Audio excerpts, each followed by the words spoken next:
ایک چشمہ صفات ہے سیرت رسول کی۔ جناب صدر اور میرے ہم مکتب ساتھیوں، السلام علیکم۔ میرا آج کا موضوع ہے سیرت النبی صلی اللہ علیہ وسلم۔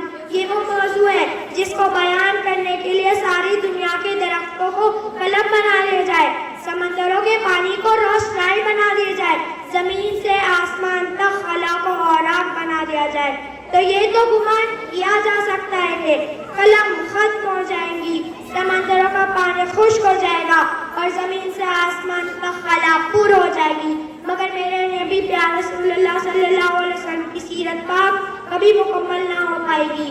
زندگیاں بیت گئی اور قلم ٹوٹ گئے، تیرے احساس کا ایک باب بھی پورا نہ ہو سکا۔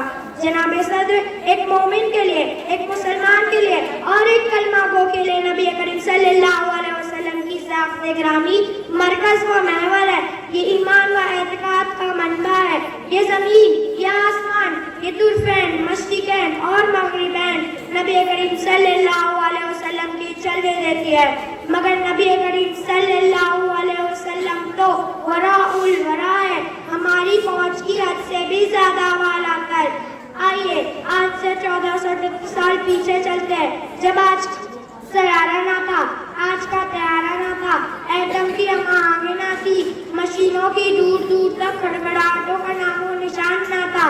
اس وقت عبداللہ کے عتیق، آمنہ کے لگتے جگر، مکہ کے عظیم، آغوش حلیمہ کی زینت، جس کے گھر چولہا نہیں چلتا، پیٹ پتھر باندھتا ہے، مگر اس نے اپنے لالین مقصد کو عرش سے سرفراز فرمایا۔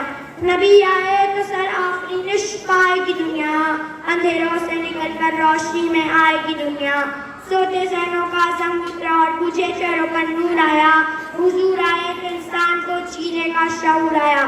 میں اپنی تقریر کا اختتام اس شعر سے کرنا چاہوں گا۔ سلام اے آمنہ کے لالے محبوب سمانی، سلام اے فخر معجزات، فخر نو انسانی۔